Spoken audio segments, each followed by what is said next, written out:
干什么的？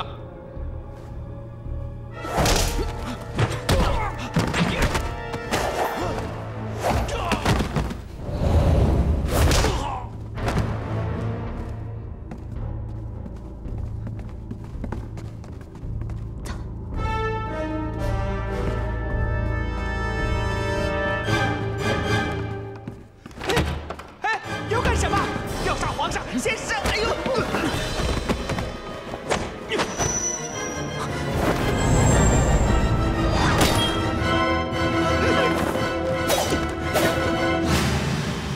你是谁？来人呐，快来救朕！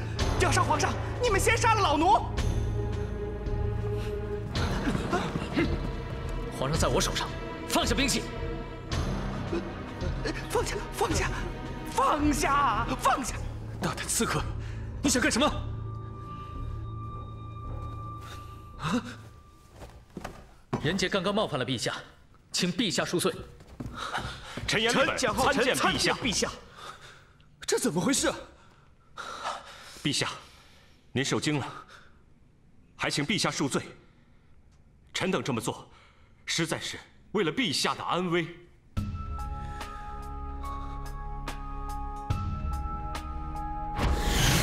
昨日，微臣和狄大人发现，宫中禁军防卫多处都有所疏忽，便去大理寺。 找到了蒋大人。禁军16位都是精心挑选过的侍卫。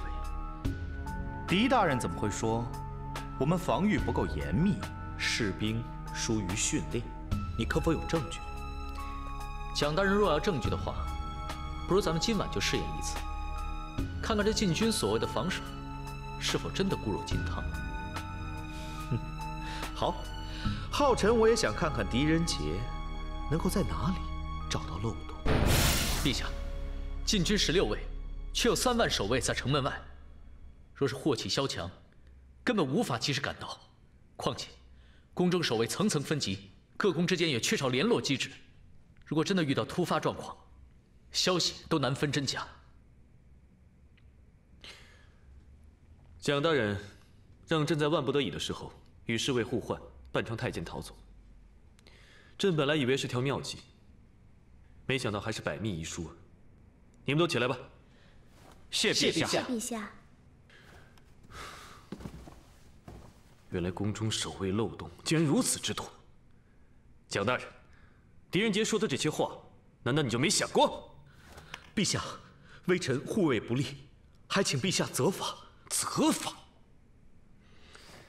倘若今晚刺客不是狄仁杰， 朕早就一命呜呼了。朕决定削去你的禁军统领之职。从今日起，禁军无论大小事务，一律交由狄仁杰处理。陛下，人家不能担当此任。禁军统领乃属兵部要职，故陛下应找一个带兵经验丰富的人任职，方能服众。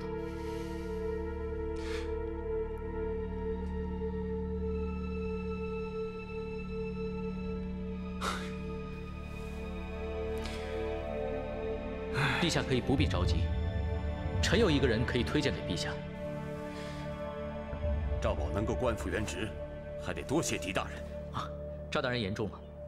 小朝廷眼中，赵大人不畏强权，刚正勇敢，人家早已十分钦佩了。禁军统领守护皇宫一事，责任重大，我想只有赵大人可以担当啊。哎，狄大人过奖了。赵某既然担此重任，必是一丝不敢懈怠。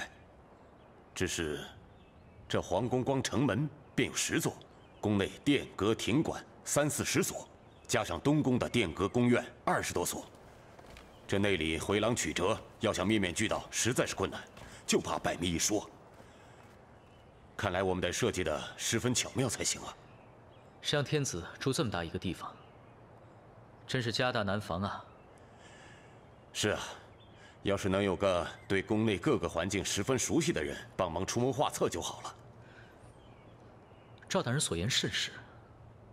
制定防御体系，要对环境非常熟悉，还要了解宫中的日常生活。仁杰想到一个人，或许可以帮到我们。他在宫中生活多年，不但熟悉环境，人也极其聪明。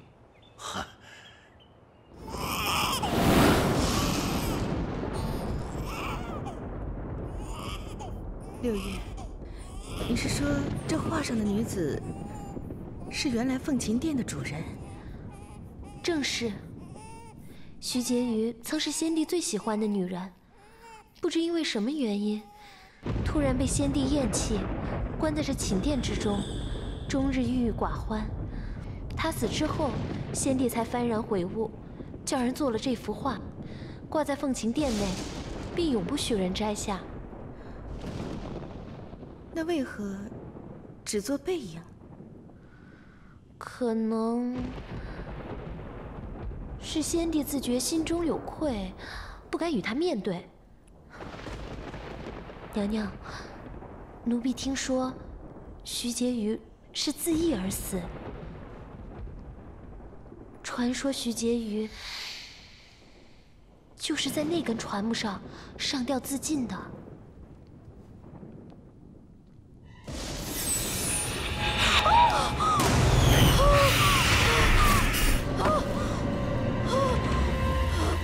徐婕妤死得好惨。这之后，住进凤琴殿的人，不是得怪病，就是意外身亡，没有一个有好结果的。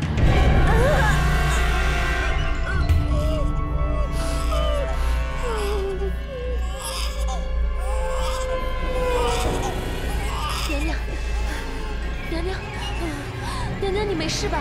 娘娘，娘娘。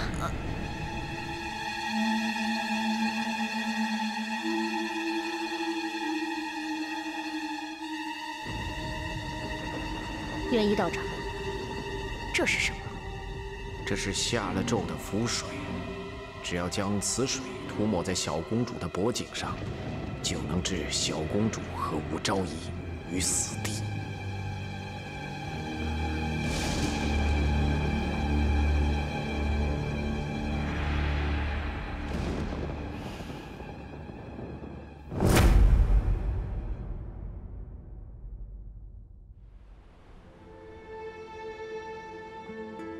没想到这乾隆王也会一波术，这次傻书生遇到敌手了。慕容清、药王姑姑、王浩德、凌霄木，个个都是高手，且都屈服于乾隆王麾下，这才是最可怕的。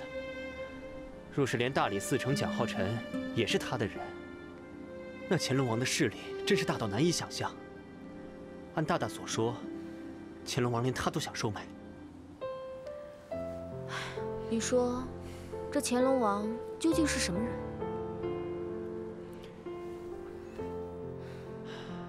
墨雨，我想去悲田坊找姐姐，也不知道她现在什么情形。其实我也想去，但我们现在没有抓到乾隆王，又有何颜面去见他？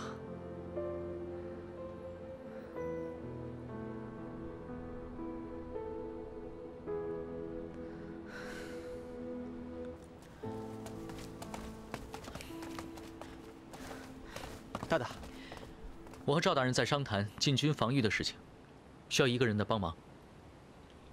谁啊？一位故人，你们也认识，所以找你们一起去。哦，宝宝不哭啊，不哭不哭。哎呀，此处阴暗潮湿，难见阳光，怪不得娘娘在此住的不安心呐。是啊，皇上碍于皇后的面子，也不好做什么决定，还请大人多多进言。让媚娘早日搬离这凤琴殿。娘娘放心，义府一定竭尽全力帮助娘娘。再说，皇上对娘娘宠爱有加，要知道娘娘在这里受苦，一定于心不忍。只怪皇后仗着几个老臣为所欲为，真是欺人太甚。多亏这朝中还有像李大人这样刚直不阿的大臣，媚娘真是多谢大人了。哎，武昭仪言重了，义府为了武昭仪赴汤蹈火，在所不辞。娘娘，狄仁杰求见。狄大人进宫了，快请快请。娘娘，既然狄大人来了，在下就先行告辞。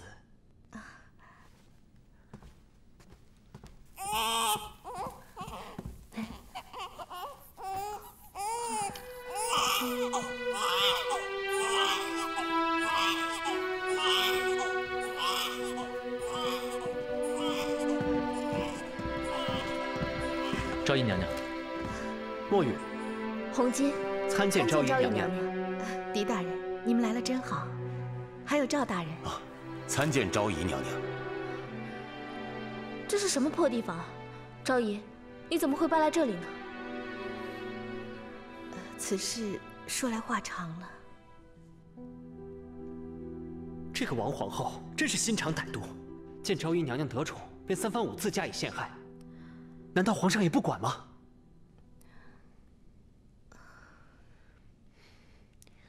墨雨小哥不明白，后宫关系十分复杂，与朝堂势力盘根错节，有时就是皇上也没有办法。这里曾经住着一位徐婕妤，起初甚得先帝欢心，可是后来不知怎的就被冷落了。娘娘，仁杰这次和赵大人前来是有事情想请娘娘帮忙。没错，我现在负责皇宫的守卫，有些事情想跟娘娘商量。徐婕妤，昭仪，我不是齐妃。昭仪，娘娘，我不是齐妃。娘娘，你怎么了？昭仪，娘娘，我不要成为齐妃。娘娘，你怎么了？你怎么了？昭仪，昭仪，你不要成为齐妃。娘娘，我不要，我不要像徐婕妤那样吊死，不要。娘娘，你没事吧？皇上救救我！娘娘，怎么了？没事吧？昭仪，皇上救我！昭仪，娘娘，昭仪，娘娘，娘娘。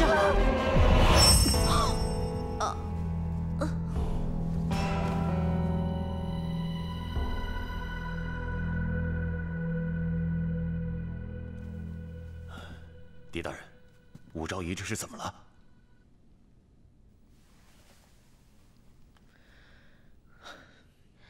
狄大人，娘娘怎么样？武昭仪肝气郁结，心肾不交。虽然没有什么大碍，但如果长久下去，恐怕会得离梦症吧。离梦症？没错，人有七情，喜怒忧思悲恐惊。七情中任何一情过度，或者不及，都会对人的身体造成一定的损伤。或是肝气郁结，或是心神失常。患病的人郁郁寡欢，甚至喜怒无常，称为离梦症。怪不得朕这些日子一直觉得媚娘怪怪的。仁杰，她是如何得的这病，又怎么医治的？陛下，武昭仪所在的凤琴殿，阴暗潮湿，终日不见阳光，湿气入体，便会令肾阴耗损，从而引发抑郁。此外，臣还记得宫女6月曾经跟我说过，在这凤琴殿内发生了许多奇怪的事情，这些应该也会影响昭仪娘娘的心情吧。傻书生，你说这么多让人糊里糊涂的话干什么？总之一句话，这个凤琴殿就是一个不祥之地。皇上，您还是让武昭仪搬出来吧。可是让媚娘迁宫的主意是皇后出的，而且她说只要自己的病医好，便可立刻搬回原来的寝殿。朕现在实在不好说什么。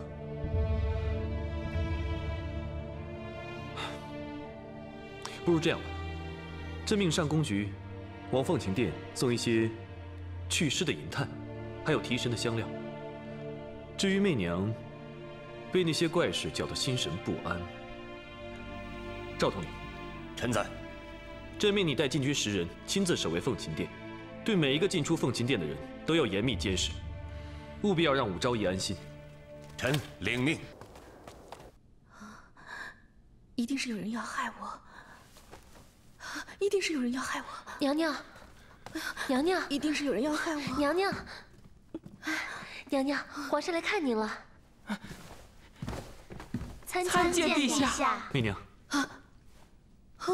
朕来看你了。皇上，有人要害我，有人要害媚娘。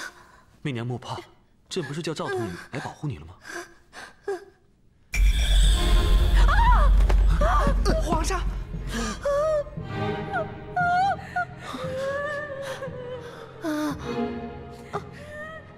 是是谁在哭？是谁在哭？来人呐！一定是鬼在哭，快把他给我掐死！来人呐！完了完了，媚娘疯了，快传御医！是，一定是有人要害我，一定是有人要害我。皇上，臣妾特命御膳房为您熬的参汤，趁热喝了吧，可以压一压惊。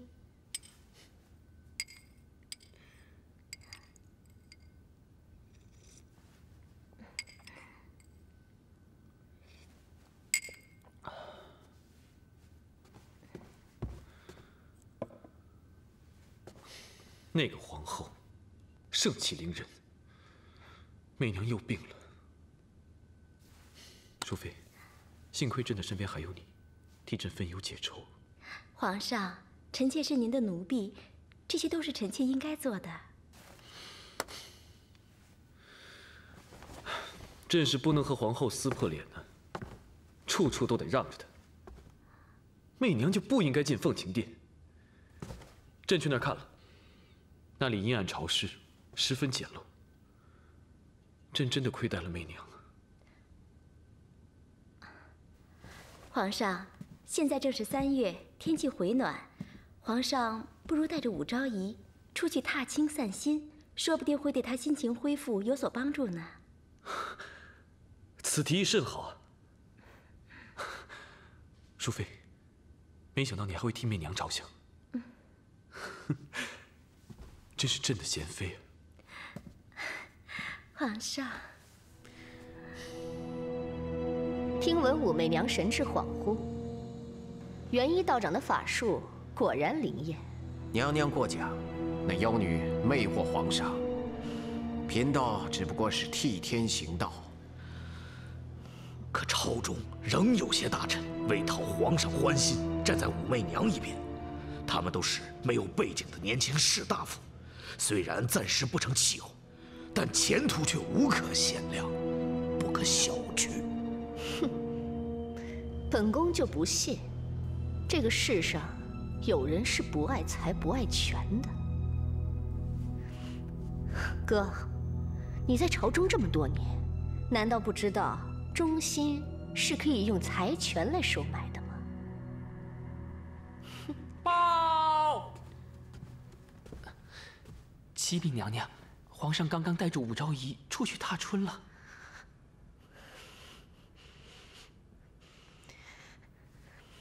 这个狐妹子，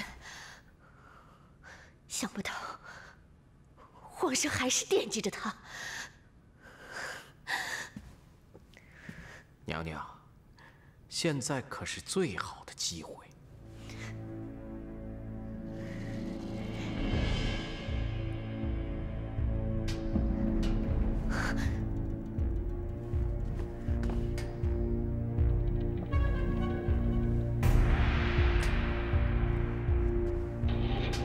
道长，这招真的管用。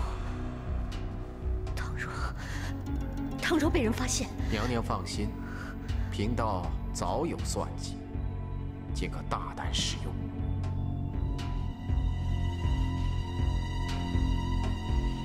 哼，那些朝臣现在对武媚娘趋炎附势，不过是因为皇上还喜欢她。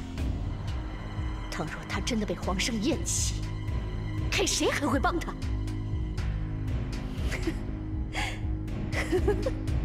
还有1个月的时间，我们一定要尽快抓到乾隆王。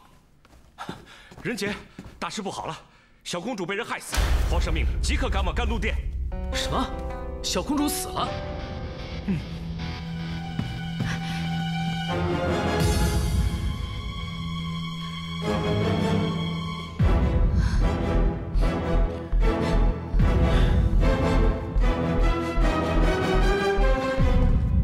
臣严令本，狄仁杰参见陛下。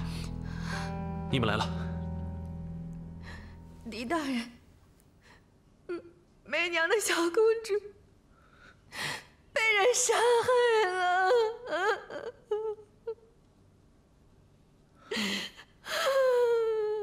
昭仪，节哀顺变。陛下，究竟怎么回事？小公主怎么会被人掐死呢？赵统领，狄大人，此事说来有些蹊跷。今日昭仪娘娘与皇上出去踏春，午后王皇后来探望小公主，我一直跟在身后。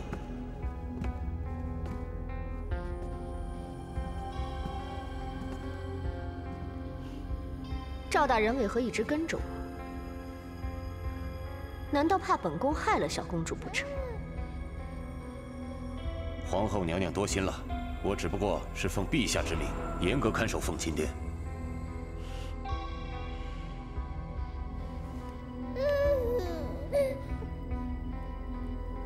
小公主真是可爱，让人爱不释手。赵大人忠心耿耿，恪尽职守。本宫定会禀告皇上，请皇上嘉奖赵大人。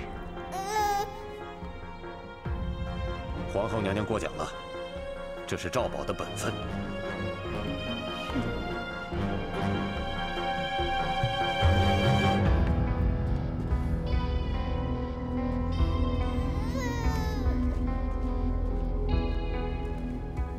恭送皇后娘娘。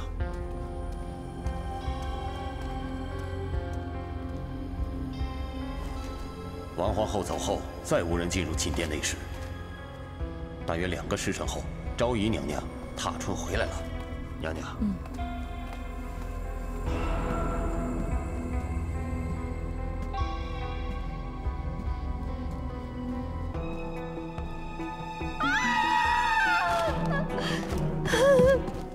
娘娘，小公主，怎么死了？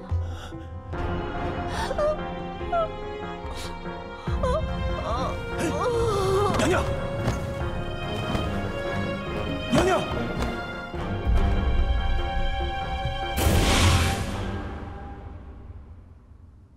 到底是谁？到底是谁伤害了媚娘的小公主？娘娘，都怪6月一时贪睡，没有去内殿照看小公主。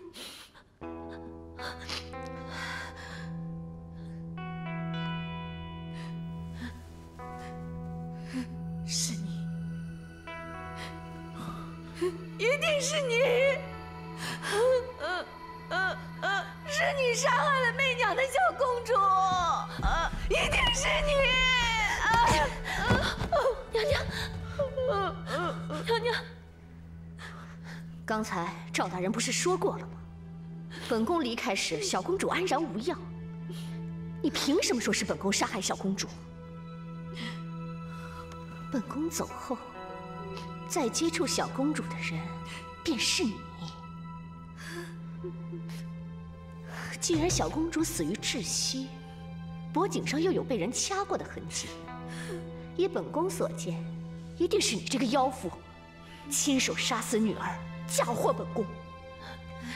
小公主是娘娘的亲生女儿，娘娘怎么会掐死她？你这个小小的贱婢，这里何时轮到你说话？皇上，娘娘，吴昭仪一心想当皇后，为了要置臣妾于死地，竟然连自己亲生女儿的性命也不顾。这样狠毒的女子，陛下万万不可轻饶。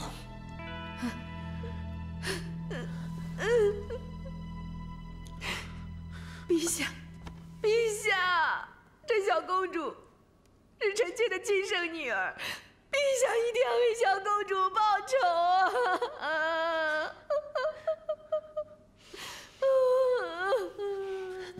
陛下，此事颇有蹊跷，就交给人杰来处理吧。人杰一定将真凶绳之以法。好，朕就将此事全权交由狄仁杰处理。是。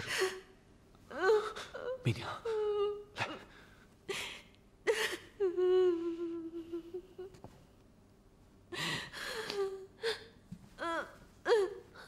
狄仁杰，你一定要秉公执法，不得有任何偏袒。皇后娘娘放心，不管真凶是什么身份、什么背景，人家也毫不畏惧。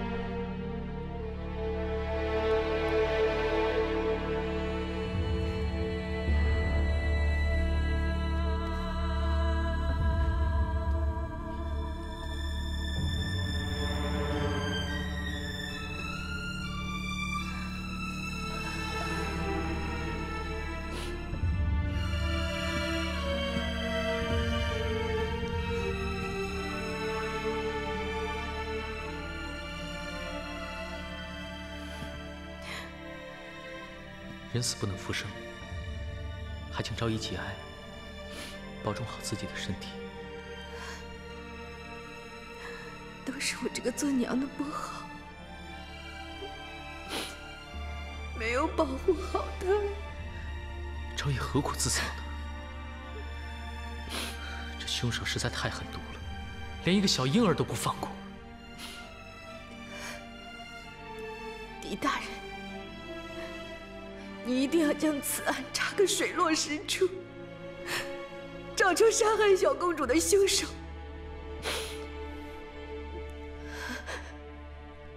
啊，对了，皇上撤走了赵统领的禁军，是不是怀疑媚娘是凶手啊？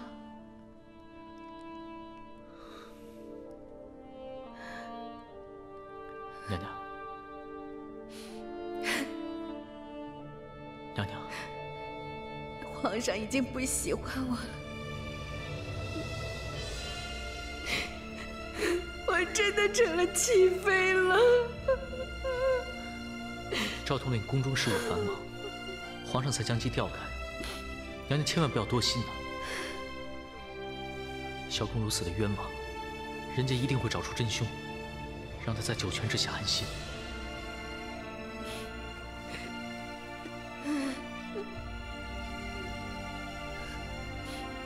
我的女儿，我的女儿，我的女儿。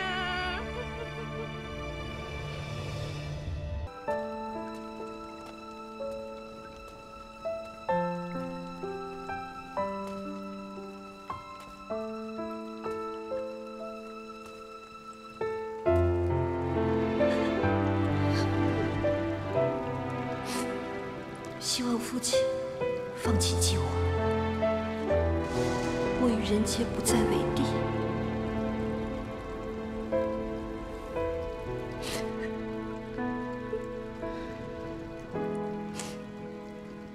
你在许愿吗？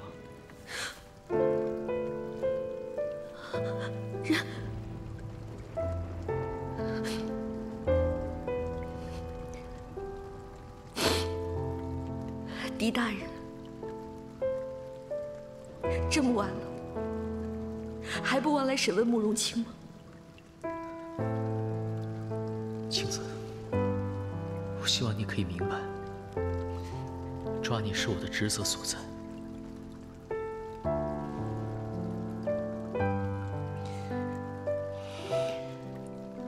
人杰还记得你的生辰。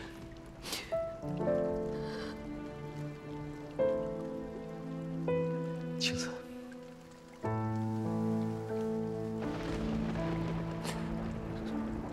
想喝醉吗？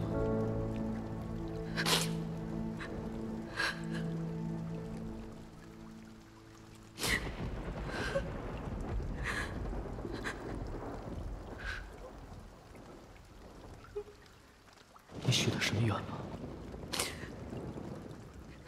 不再见你。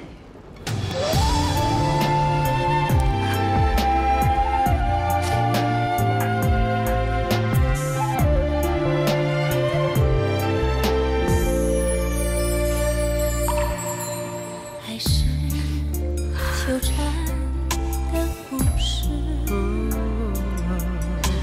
天生早已开始。历经磨难，岁月飞逝，我也勇敢地坚持。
吴昭仪，您这是去哪儿了？狄大人也是来查媚娘的吗？人家并非是来查昭仪娘娘的，人家怀疑小公主并非是死于被人掐死，而这凤琴殿正好是小公主身亡的地方。人家来查凤琴殿，是希望能找到更多有用的线索。那是媚娘多心了，我以为你和他们一样，落井下石。怎么？有人欺负娘娘吗？只是这寝殿住的实在是难受。我去找皇上，皇上却不见我。后来我听见了淑妃的笑声，便什么都明白了。还有李义府，他曾经答应帮我，我去中书省找他，却也吃了闭门羹。这个李义府，听说在朝堂上临阵倒戈，还说了不少娘娘的坏话，真是个见风使舵的小人。还有，昭仪，你放心，咱们可是一起患过难的人，绝对不会像那些趋炎附势之徒一样的。是啊，昭仪，我家大大一定会找出真凶，还你一个清白。娘娘，赵宝说小公主当晚就睡在殿内，人杰这就去看一看。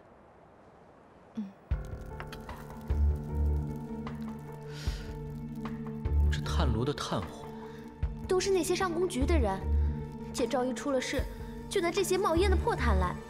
狄大人不要见怪。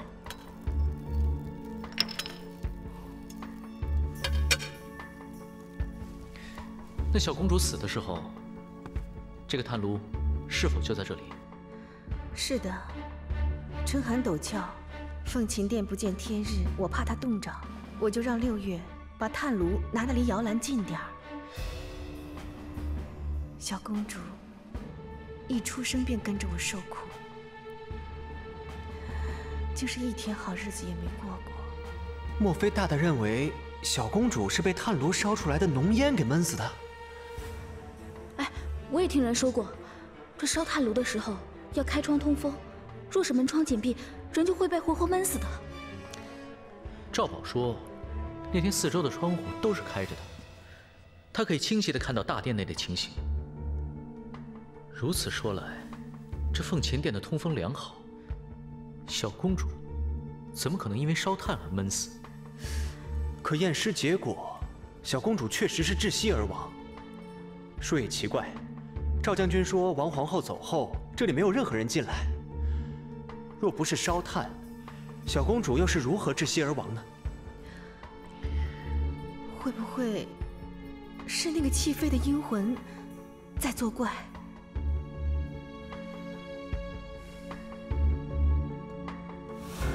这就是娘娘所说的弃妃徐婕妤。对。你们说，这徐婕妤身姿曼妙，为什么不画她的正脸呢？难道说她是个丑八怪？你懂什么？这叫意境。但目送方尘去，更加让人浮想联翩。你们都说错了，是因为先帝有赋予这个徐婕妤无言以对，却又难解思念之情，才叫人做了这幅背影图。我一搬到这里，每日便被他的鬼魂缠身，一刻也不得安宁。六月说，自从徐婕妤死后，这里的所有人便连遭厄运。狄大人，你说小公主会不会是受此牵连？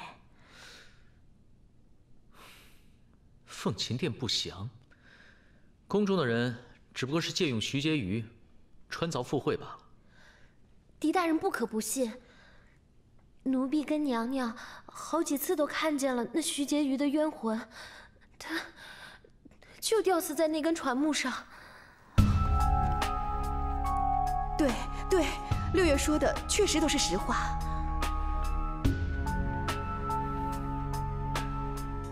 温允、红巾，今晚我们就住在凤琴殿。人杰就不信了，一个寝殿竟然能带给人厄运。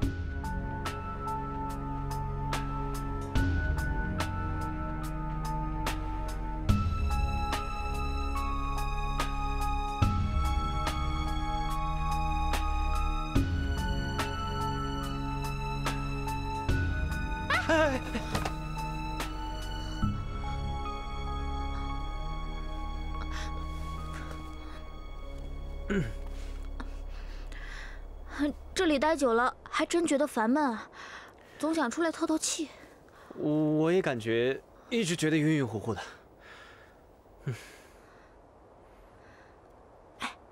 你有没有发现，这凤琴殿的宫女好像都有点问题？你看那两个小的，一整天没精打采的，还有那个六月，看上去有点神经兮兮的。该不会这个寝殿里真的有什么鬼魂吧？放心，有我墨雨在，就算有鬼也不会欺负你的。谁用得着你呀？我飞鸿巾是那种怕鬼的人吗？是啊，你的怨气比女鬼还重，应该是鬼怕你吧？你。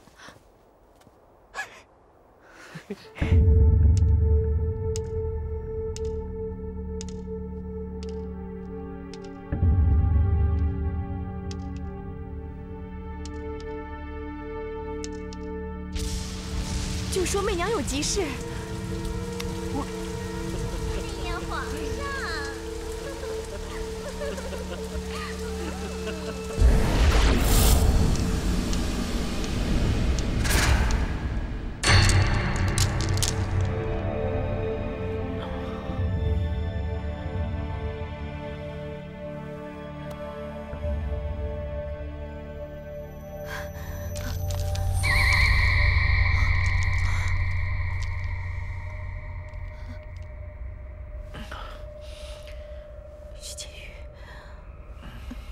我不会成为徐婕妤，我不是徐婕妤，我不是齐妃，我不是齐妃。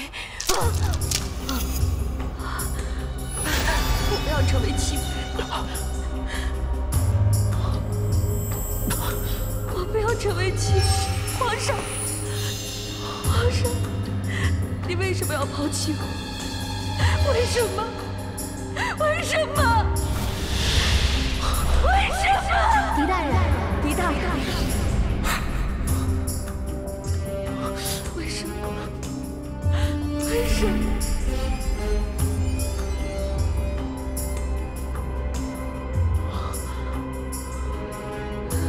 为什么？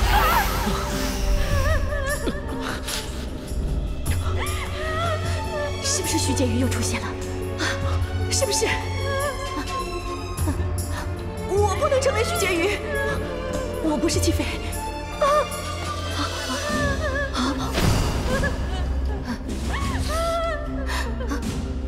我不是齐妃，我不是齐飞，我不是徐婕妤。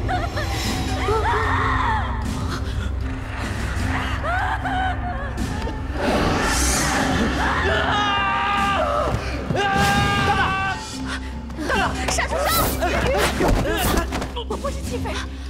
昭仪，娘娘，昭仪，娘娘，你没事吧？昭仪，娘娘，昭仪，没事了，皇后没事了，没事了，娘娘，没事了，昭仪没事了啊，没有事，我不是娘娘，我不是，好了好了。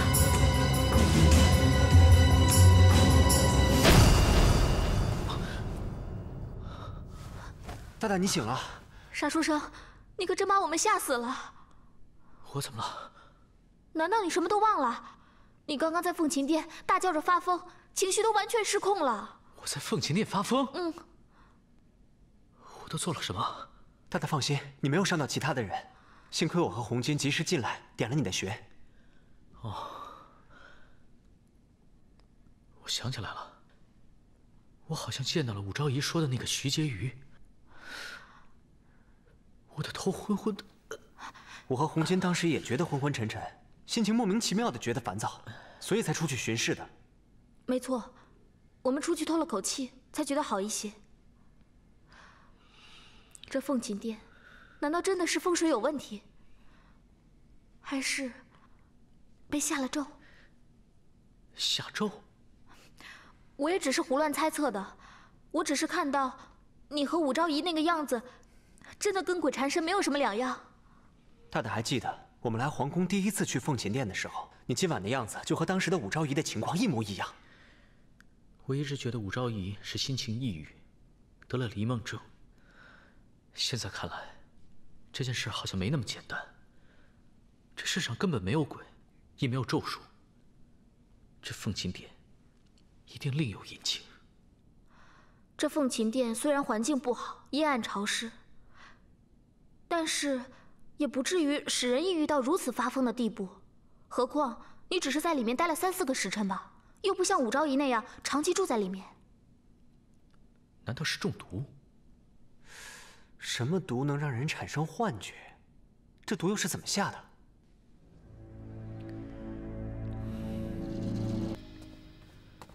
这里就是大理寺收藏的所有医学资料。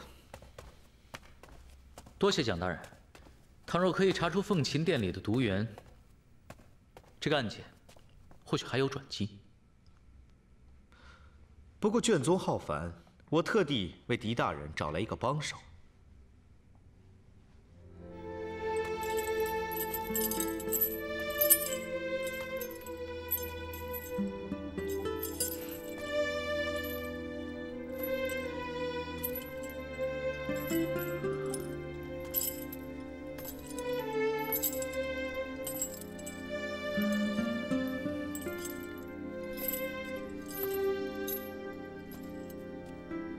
狄大人可以放心，等慕容姑娘完成任务之后，浩辰会亲自押她回天牢。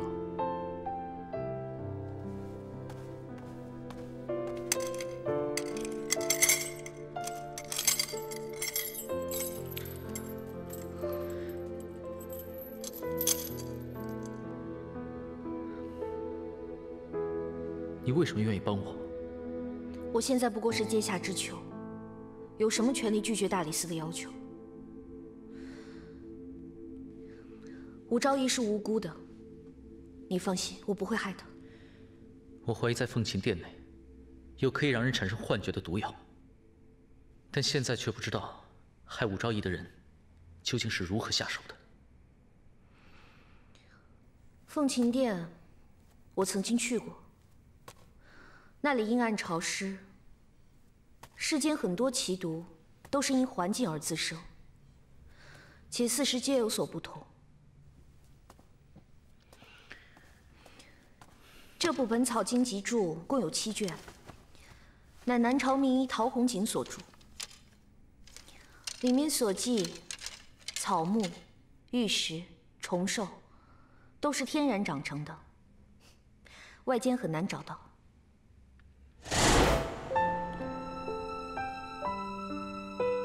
黄连、苦味子、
这是不是我们要找的？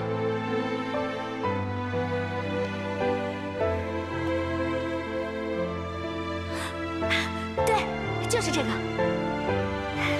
就是它，终于找到了。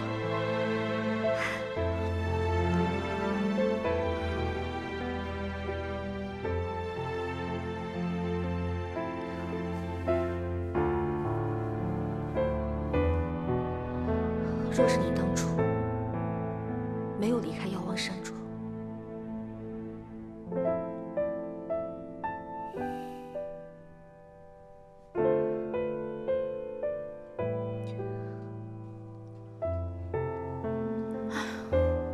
在这待久了真是不舒服。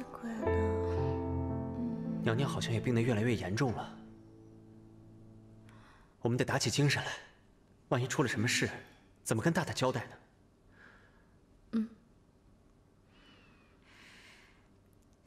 还记得感业寺武昭仪临危不惧的样子，没想到现在却变成这样。是啊，小公主当时被季玄瑜冤枉打入冷宫，她都没有如此绝望过。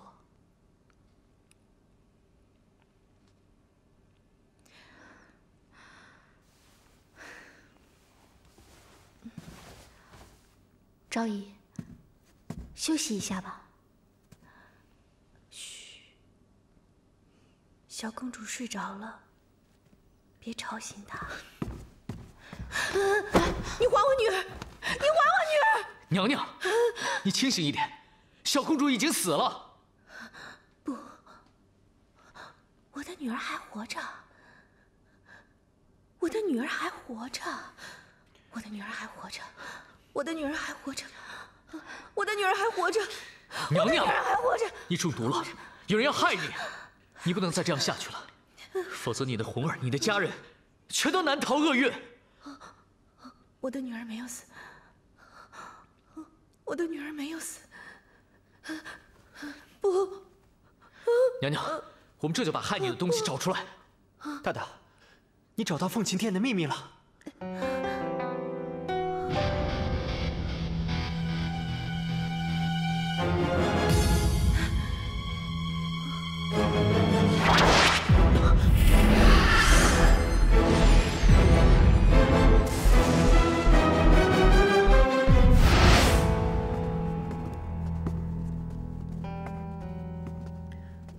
狄大人，不可以！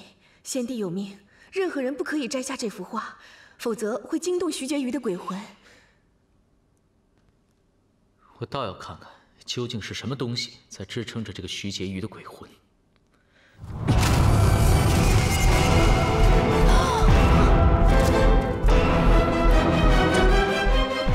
怎么会有这么多草菇呢？这些不是普通的草菇。我刚刚在大理寺查过，《本草经籍注》里记载着一种毒菌，它多生长在梅雨时节的阴暗潮湿处，可以令人产生幻觉，让人精神不振。我昨日开始便一直在这个殿内，所以我怀疑所有的问题都存在于这个殿内。这张画所遮蔽之处，相信最是阴暗，加上先帝的命令，没有人敢碰它。所以很难被发现。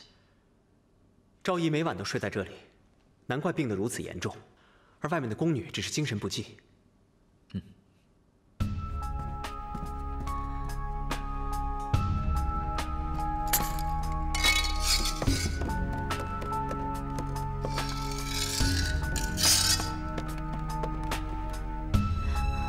赶快把这些害人的东西烧掉吧！我帮你。等等，把这些东西收好，以后说不定还有用处。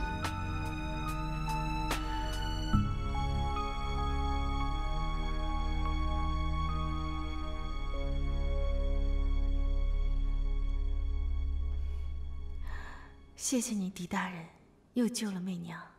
既然是人杰救昭仪回宫的，那人杰就有这个义务，护昭仪周全。只是皇宫里凶险万分，昭仪一定要先振作起来。一开始是王皇后让我搬来这凤琴殿，看来他早就布好局，想要害我。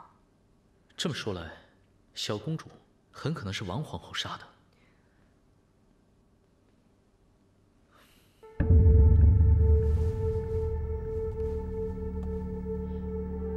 昭仪，你的贴身侍婢6月呢？他去上宫局办事了。6月平时一直恍恍惚惚，却没有娘娘这么眼拙。这6月不是你的近身侍婢吗？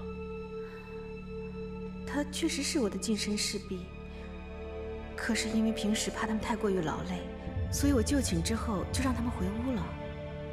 这可能也是他们的情况没有我严重的原因吧。娘娘，今天的事情只有我们2个人知道，现在是非常时期，为了避免意外发生，还是请娘娘继续装疯卖傻，以免打草惊蛇。大大，傻书生，你们可把东西都收拾好了？收好了。不过你要这些有毒的草菇干什么？你们可否愿意跟我冒一次险？难道我们跟你冒的险还少吗？可是这次会跟以往不同。如果我们失败了，可能会人头落地。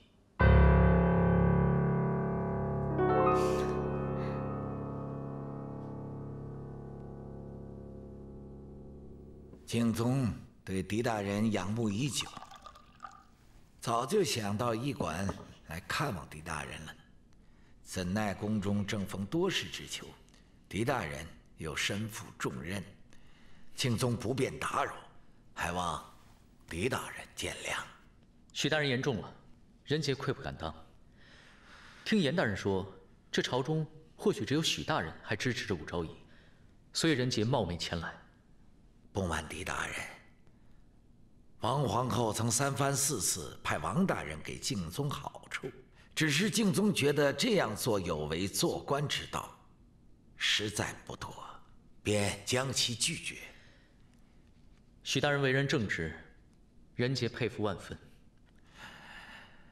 大人，这个案件有了新的进展。没想到皇后如此歹毒心肠，只是朝中大臣大多数都站在皇后一边，怎奈景宗人单势薄，实在难以抗衡啊。那么许大人，你也加入这些大臣的行列吧。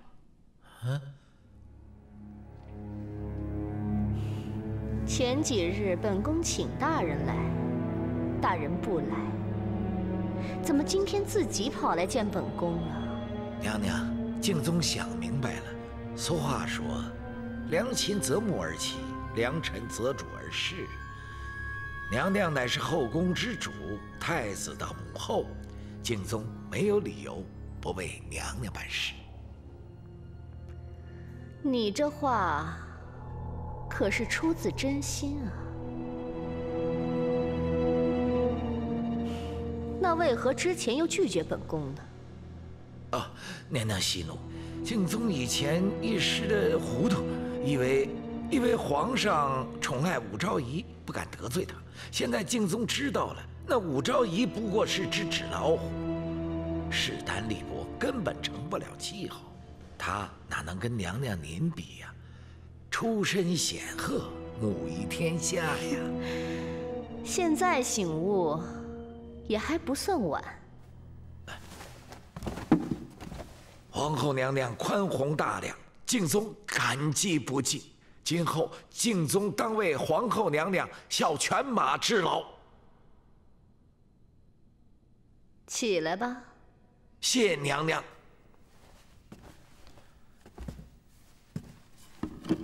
这是家婢小红做的一手好糕点，敬宗听说娘娘爱吃糕点，特命小红做了一份，带给娘娘您尝尝。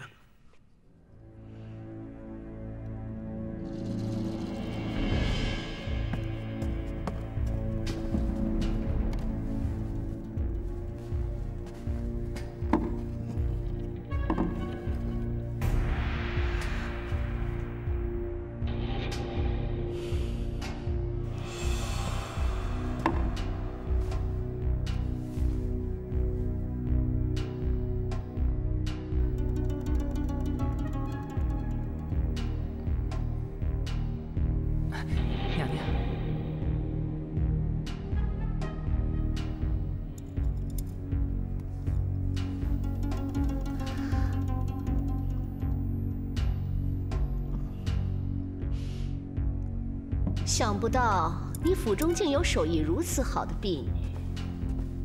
这点心不仅看着好看，吃着也可口，倒有些本宫家乡凤凰酥的味道。回皇后娘娘，小红有幸与娘娘是同乡，都是并州祁县人，家乡人都以娘娘为荣呢。这小嘴儿，说出来的话比做出来的点心还甜呢。小红谢娘娘称赞。娘娘如此喜欢小红，景宗就把她献给娘娘吧。能够服侍皇后娘娘，是小红三生有幸。好，起来吧。谢娘娘。许大人一番心意，本宫就领了。交进，娘娘，带小红去上宫局，挂名领牌。是娘娘。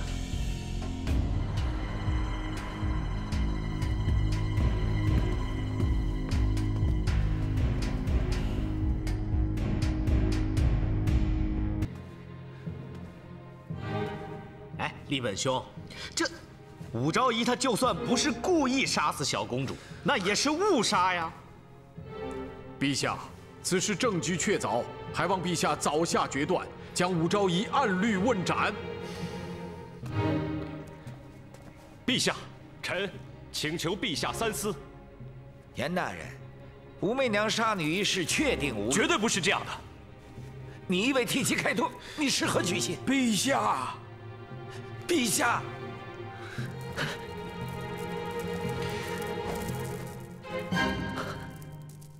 娘娘，喝点药吧，好歹喝点。娘娘，徐庆妃怎么了？娘娘，你看，就在那儿。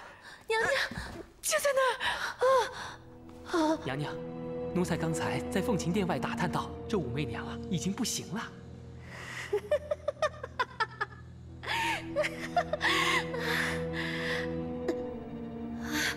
哎，娘娘，娘娘，你怎么了？娘娘，哪里不舒服吗？好点了吗，娘娘？王皇后也有中毒症状，看来我们可以行动了。我这就回去回禀太太。红姐，你自己要当心啊。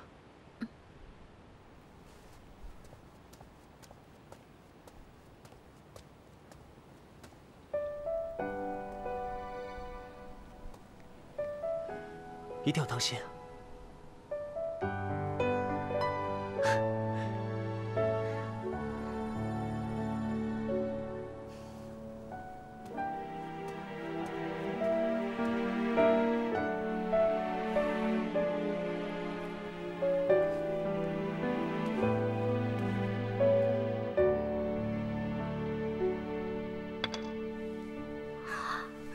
高明，皇上，你也不让着臣妾点儿，臣妾一直在输。爱妃，朕也就只能在你这儿偷得片刻欢愉。等到宫中稍微平静下来，朕要封你做贵妃。皇上，臣妾谢过皇上对臣妾的厚爱，臣妾不求名利，只求能常伴皇上左右，侍奉皇上。快起来！皇上，狄大人求见，在甘露殿外候着呢。王府，朕和爱妃这盘棋还没有下完，你让狄仁杰待会儿再来。皇上，您还是去吧，也许小公主的案子有什么进展呢。皇上，臣妾不希望您为了我耽误了大事。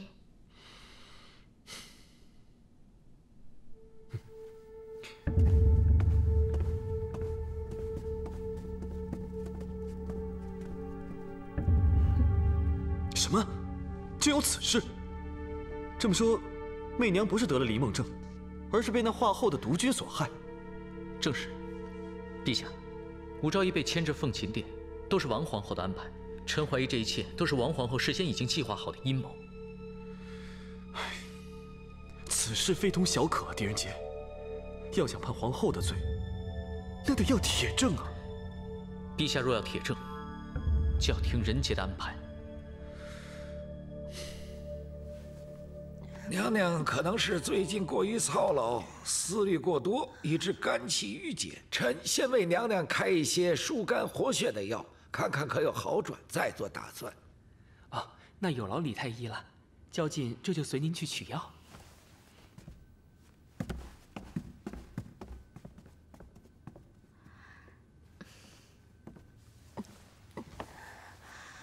娘娘，您心情烦闷，不如小红陪您去宫中花园走走。听说那里新植了不少玉兰，这玉兰清香宜人，或许能使娘娘心情舒畅。那你还不快带本宫去？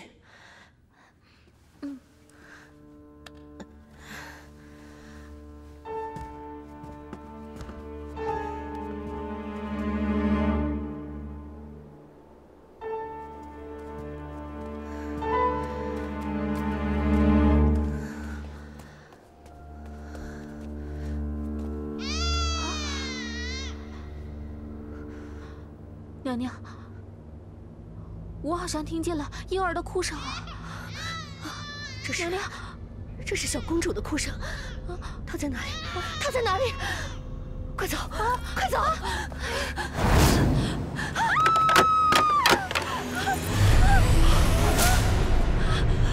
救命啊！鬼门关！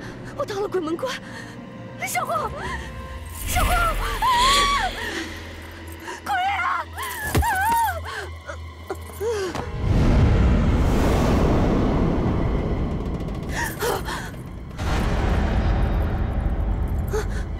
大胆罪妇，进到阎罗殿，见到阎王爷，还不下跪？这是阎罗殿，那我岂不是已经死了？你当然已经死了，但你死前的罪孽还要偿还。你可知道18层地狱的厉害？不要！我不要去18层地狱！大王饶命啊！我是大唐皇后，皇后啊！你罪孽深重，实无可恕。不过本王念你身份尊贵，如果你真心悔过，还可以从轻处置；否则，先入铡刀，再下油锅。本王问你，小公主可是被你杀害？来人呐！铡刀伺候！不要！大王饶命！大王饶命啊！小公主是我杀的。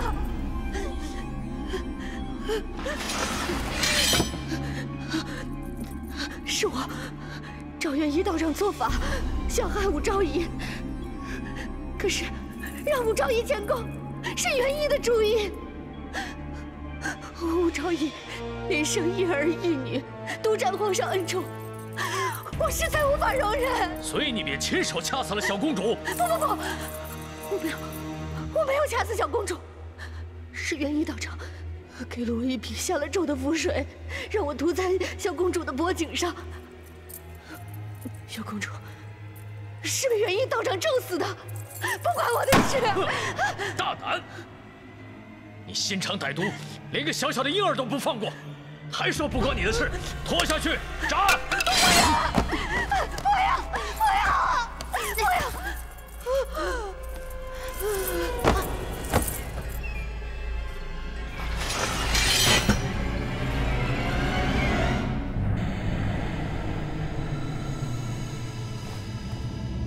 邵书生，他晕倒了。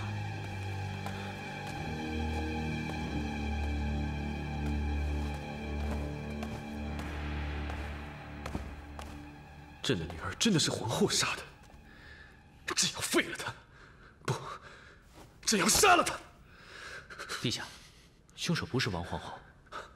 皇后刚刚不是已经招供了，说是她用厌胜之术害死的小公主吗？厌胜之术只不过是世人的迷信，根本不可能杀死人。就像这阎罗殿，事实上根本不存在。陛下，人杰怀疑此事另有隐情。大大，那我们现在该怎么办？墨雨，这个元一道长，我们认识。季玄宇一案时，我们曾被赶出皇宫。当时避难的紫霞观，就是元一道长所在的道观。元一道长为人善良，根本不可能帮着王皇后做这种事情。红巾，你先送王皇后回宫。墨雨，我们去紫霞观。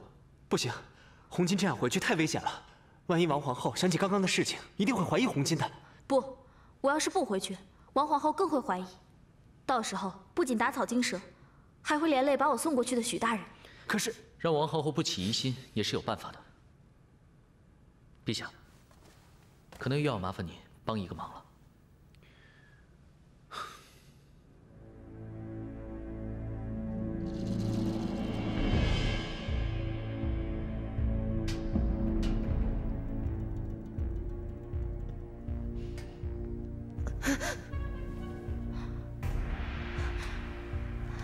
娘娘，娘娘，你终于醒了，真是急死奴婢了。慢点儿。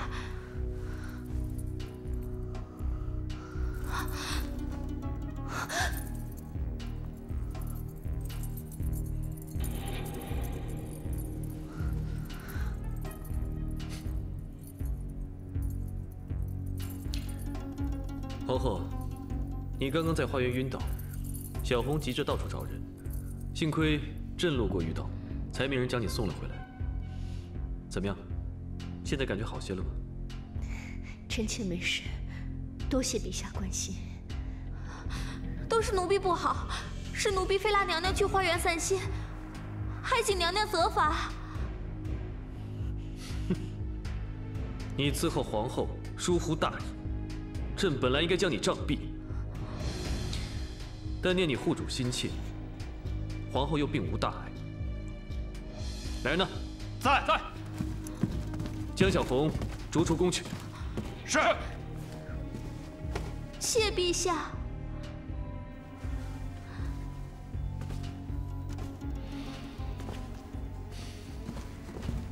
看来刚刚的一切不过是晕倒后脑中的错觉，否则皇上不会不查问我。既然皇后无事，朕也就放心了。朕先回去了，你一个人好好休息吧。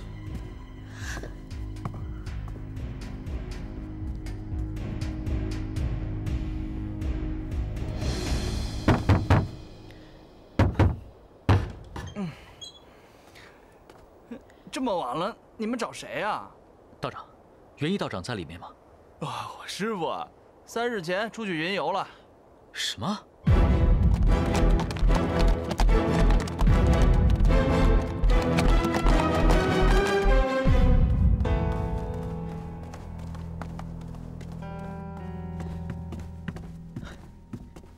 陛下，太好了，你终于没事了。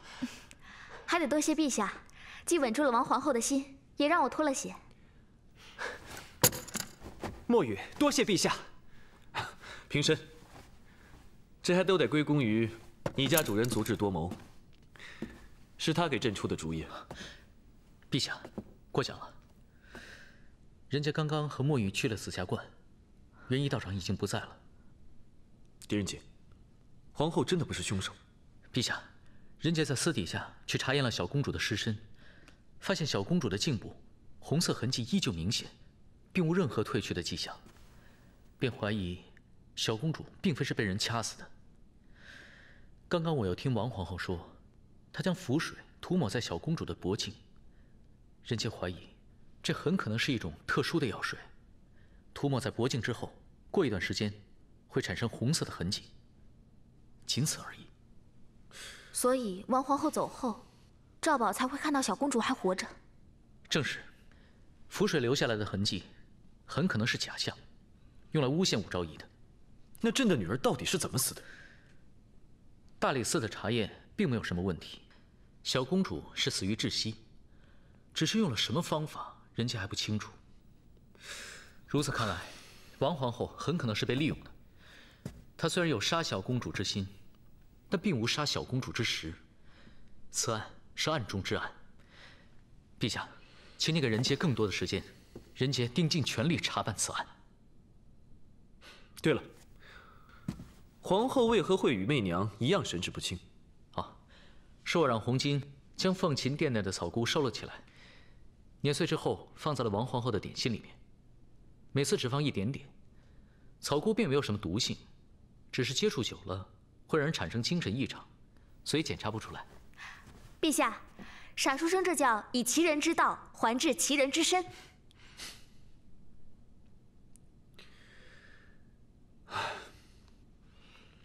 朕对不住媚娘，是朕害了她。朕真想去看看她。陛下，现在敌暗我明，陛下这样去见昭仪，被发现，恐怕会引起猜疑的。但是朕实在是惦记她。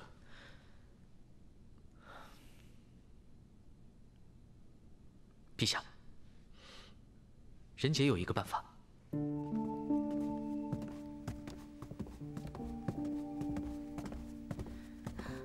陛下，陛下，媚娘，你瘦了。媚娘还以为陛下已经把媚娘给忘了呢。媚娘，朕愧对于你呀，你不会怪朕吧？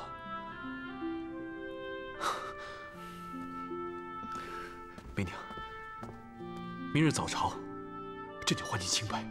可是陛下，现在真凶尚未查出，媚娘何来清白？但是，皇后已经供认了，就算他不是真凶，起码可以证明你是被人陷害的。陛下错了，在朝臣看来，皇后若不是真凶，那么最大的嫌疑人便是媚娘了。这，现在有人利用皇后，借刀杀人，行一石二鸟之计。陛下只有查出真凶，才能说服朝臣。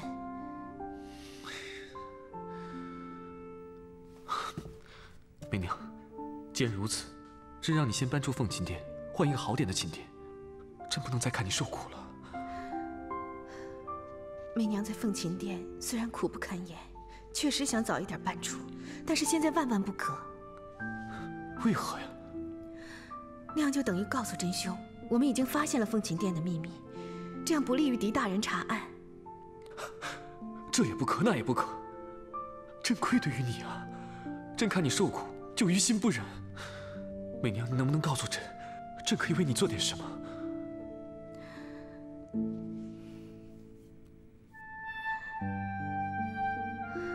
忍，和媚娘一起忍，这是现在陛下唯一能为媚娘做的事。在朝堂之上忍，在宫中忍，和以前一样，不见媚娘，直到狄大人查出真凶，还媚娘清白。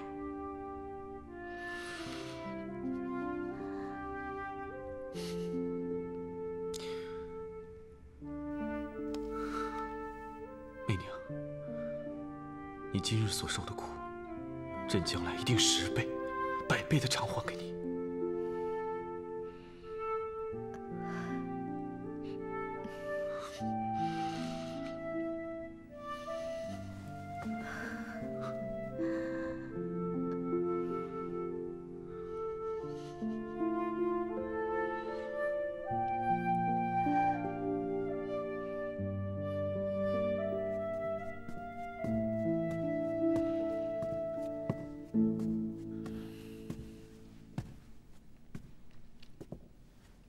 狄大人，谢谢你。人杰不是说过吗？会尽全力护昭仪周全的。陛下心思单纯，恐怕会意气用事，还请狄大人多加提醒。昭仪放心吧，就让人杰送昭仪回去吧。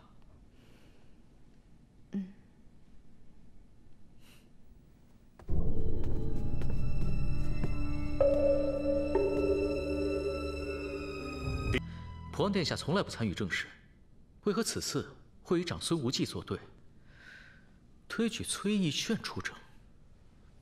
当时我也觉得诧异，不过蒲王殿下的话说的十分有道理，让我是不得不叹服。其实这样也好，可以挫一挫长孙无忌的气焰，也对你们调查小公主的案子有些好处。对了，严大人，昨天晚上发生了一件惊天动地的大事。哦，什么事？什么？你们竟然夜半阎王和小鬼儿审问王皇后？是啊，你没看到王皇后吓怕的样子，这一股脑儿把什么都给招了。她做贼心虚，当然害怕了。唉，没想到堂堂皇后居然会给傻书生下跪。你们，我说你们呀，不过也好。俗话说，不入虎穴焉得虎子，也只有你狄仁杰敢做这样的事情。哎，那为什么不把王皇后当场拿下呀？严大人，你相不相信这下咒可以杀死人？这我也说不好。不过这个案子的确也太奇怪了。从王皇后离开到武昭仪回来，这中间并没有第三个人接触过小公主。难道凶手能够不出现就可以杀人？第三个人，第三个人，凤琴殿内还有第三个人。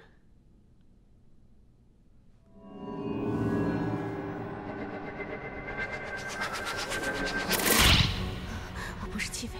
娘娘，你怎么了？娘娘，我不是弃妃。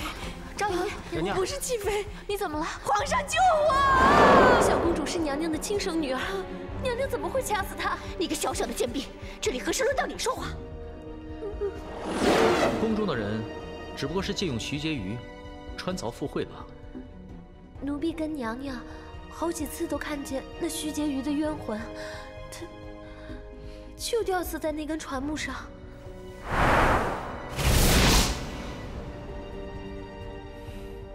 凤琴殿内的确有第三个人在。六月。你是说昭仪的贴身婢女六月？没错，就是她。为什么？凤琴殿之谜未解之时，她和昭仪娘娘一样，疯疯癫癫、疑神疑鬼的。哼，正因如此，她的嫌疑才是最大的。其他的宫女顶多就是精神异常，而她最为严重。但却又没有武昭仪那般可以产生幻觉，所以你就怀疑她？最重要的不是这一点。红巾，你是如何引导王皇后产生幻觉的？我就跟她讲一些与小公主相关的事情，还跟她说我听见小公主的哭声，她就会非常害怕，好像见到小公主的鬼魂一样，吓得不得了。红巾，六月做的事情跟你是一模一样的。六月一直不停地在给我们讲徐婕妤的故事，特别是武昭仪。武昭仪因为皇上的疏远，已经非常难过了，加上又中了军毒，听到六月的话后，会显得更加恐慌，以至于产生了幻觉。之前仁杰到凤琴殿勘察，也是中了六月的魔咒。仁杰，你说这个六月，她会不会是王皇后的人？不。让武昭仪迁至凤琴殿，是元一道长的主意。王皇后一直相信元一的法术高强，她一直以为是元一的法术使武昭仪的精神出现了问题。可见王皇后根本不知道这凤琴殿的真相，但六月知道，所以她才会不停地给我们讲徐婕妤的故事。这么说，六月是真正幕后凶手的帮凶？六月一直是武媚娘的贴身侍婢，她也负责照顾小公主。可为什么在小公主出事当晚，她就睡过了头？难道你们不觉得奇怪吗？到底是谁？到底是谁伤害了媚娘的小公主？娘娘，都怪六月一时贪睡，没有去那殿照看小公主。偏偏在这个时候睡过头，的确有点奇怪。马上去凤琴殿。捉拿六月。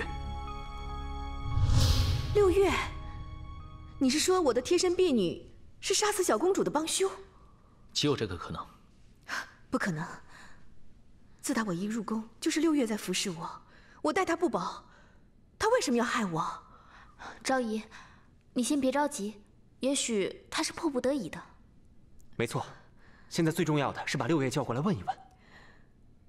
我让她去花园采玫瑰花了，应该快回来了。娘娘，不好了，六月她被人杀死了。你发现六月的时候，有没有见到其他人？没有，奴才路过时就发现六月姑娘的尸体。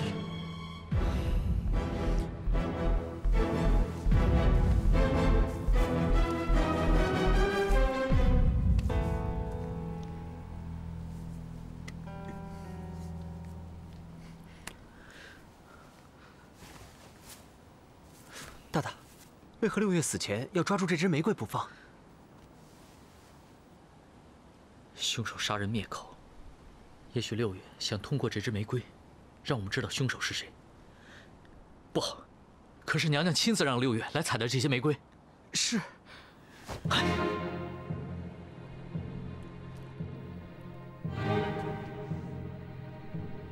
玫瑰花，指向凶手的线索。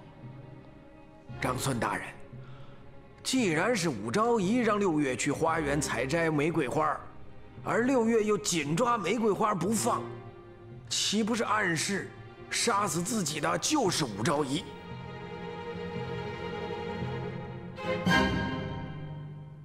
大大，刚刚在花园当着冯昭的面，墨雨未敢多言。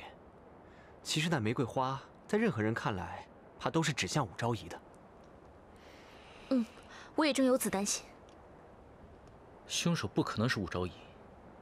凶手一方面为了杀人灭口，另一方面，很可能是为了制造一系列对武昭仪不利的言论。武昭仪没有那么傻，让六月去花园摘花，又让六月死在花园，这不符合常理。那么长孙大人认为？是有人在陷害武昭仪。六月是他身边最亲近的人，他若连六月都杀，那便是武昭仪一定做了什么事，让六月知道了。哼，这也正是凶手要引导人们做出的结论。能这样陷害武昭仪的，恐怕只有皇后了。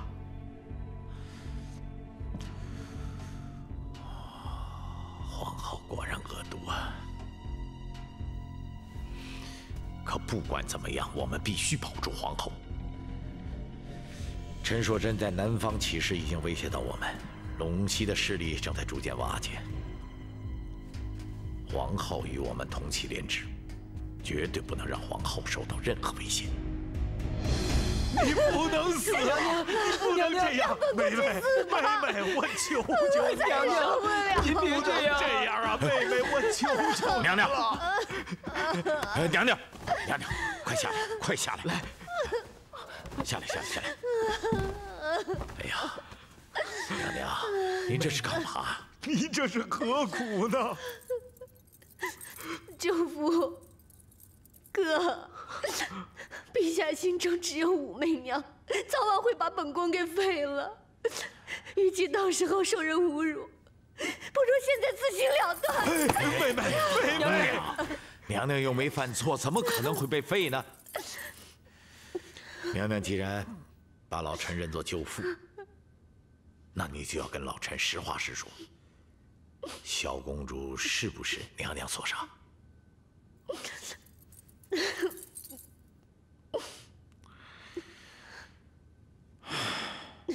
娘娘莫怕，娘娘是同安长公主的孙女，也是先帝亲自为陛下选中的皇后。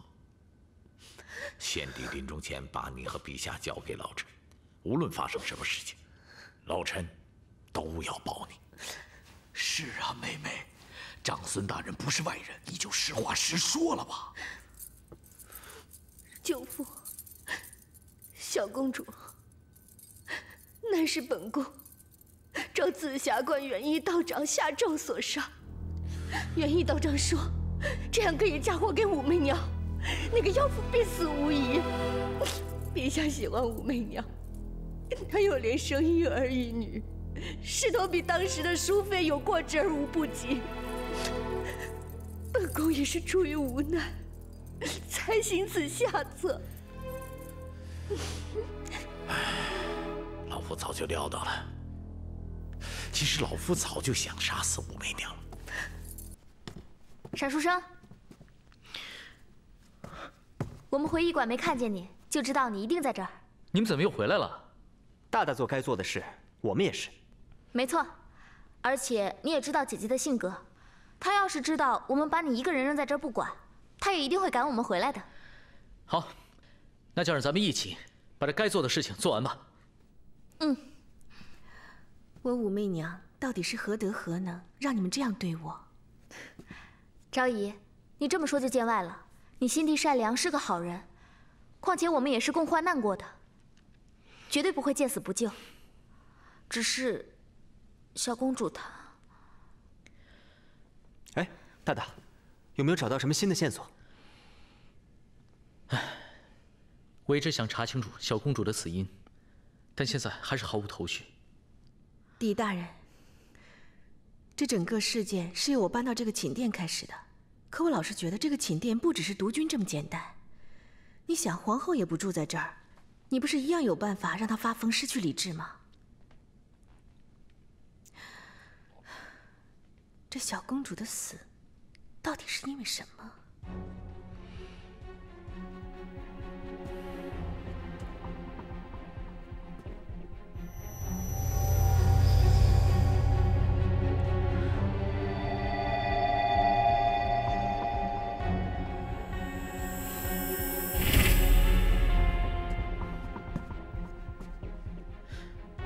这墙上为什么会有一个洞？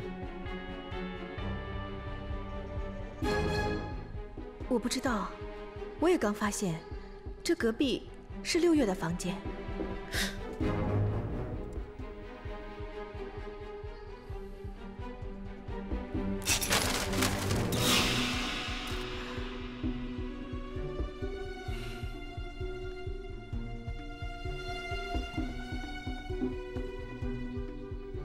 娘娘，你之前有没有看见过这个埃及？没有。大大，这茶几有什么特别之处吗？这里所有的东西都是旧的，唯独只有这个埃及，好像是新做出来没有多久。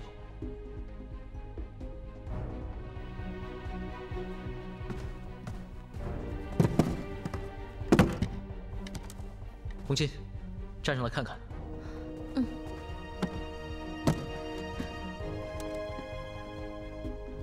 红巾与6月的身高差不多，难道6月就是利用这个洞将小公主杀死？可小公主身上只有脖颈的掐痕，并没有其他伤痕，而且小公主确实是窒息而亡，她是怎么通过一个小洞完成这一切的呢？原来你们在这儿啊！哎呀，怎么在这么偏僻的角落，害得我好找啊！严大人。仁杰，现在满朝文武都在议论你和长孙无忌的2日之约，不知道有多少人正等着看你们的好戏呢。啊，对了，我给你们带了些上好的酒菜，还有你最爱喝的女儿红。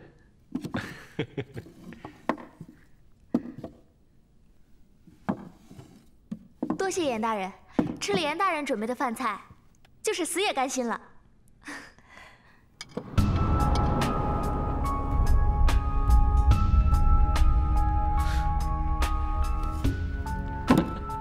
来，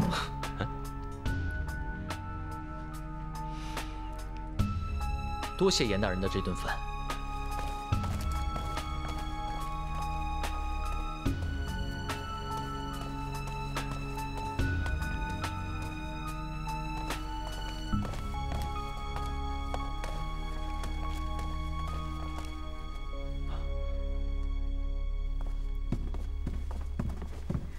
臣言立本，参见皇上。快起来吧，狄仁杰，你真的找到了小公主的死因？没错。原来严大人也在啊！长孙大人，狄大人把我和皇上请来，是不是已经找到了真凭实据了？陛下，长孙大人，仁杰已经查明了真相。这小公主就是因为这个炉炭释放出来的气体而闷死，这与她查出来的窒息而死完全吻合。哼哼，简直是胡说！赵统领已经说了，当天凤琴殿的通风非常好，小公主又如何被闷死呢？赵将军，是与不是？是。那天殿内的窗户确实是开着的。虽然这窗户打开，但小公主却并不一定能呼吸到窗外进来的新鲜空气。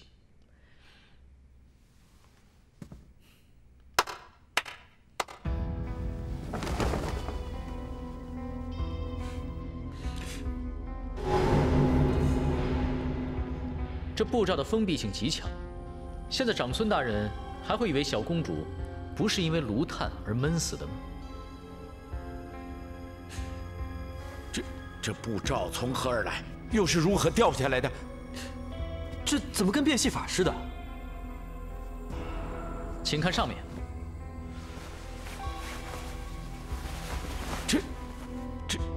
这怎么会呢？陛下，长孙大人，这个隔壁就是死去的宫女6月的房间，请随人杰去一趟。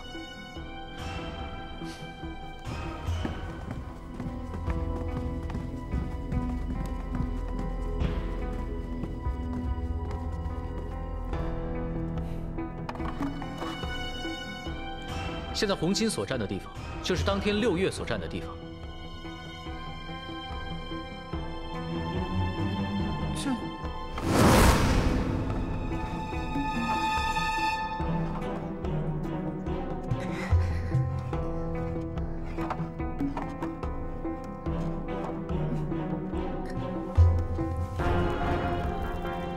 6月不仅给武昭仪讲出了凤琴殿内弃妃的事情，让她产生幻觉，还借此方法杀害了小公主，才使得幕后主使者杀她灭口。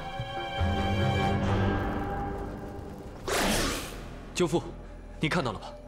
媚娘是被冤枉的，小公主并非媚娘所杀。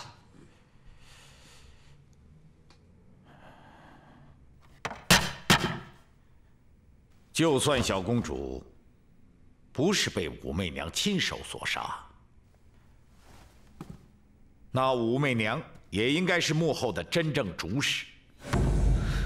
陛下，臣听闻6月死前留下了指向凶手的线索，可能指的就是武昭仪。刚才狄大人也说6月是被灭口所杀。长孙大人这话未免也太过牵强了吧？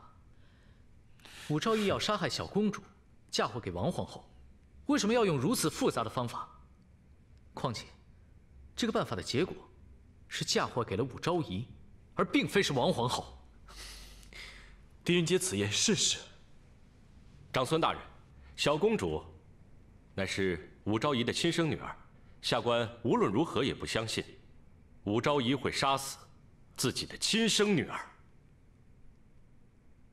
哼哼。就算6月是杀死小公主的凶手，那么此事也不可能与武昭仪无关。更何况6月已死。总之，1日没有找到凶手，武昭仪就不能1日脱罪。长孙大人，你为何处处要与媚娘作对？即使我是先帝的宫女，你也不必置我于死地吧？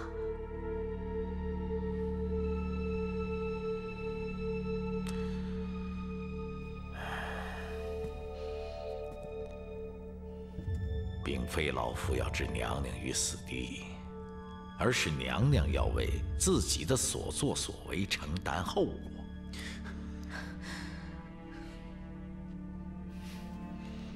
这些装置应该是狄大人的杰作吧？老夫不知道你是如何想出来的。但狄大人一定要找到真凭实据，再请老夫过来。陛下，老臣告辞了。哎，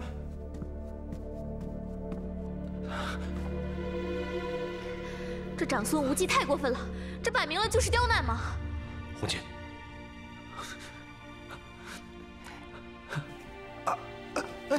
皇上，皇上，媚娘，我头疼。赵统领，在。快送皇上回宫。是。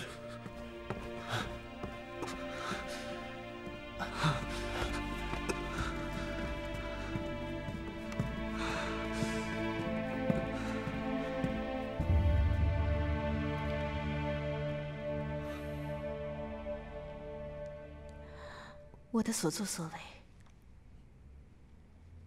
不过是想讨皇上的喜欢罢了。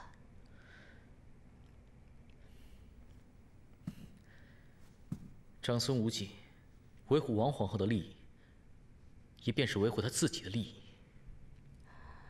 难道这皇宫之中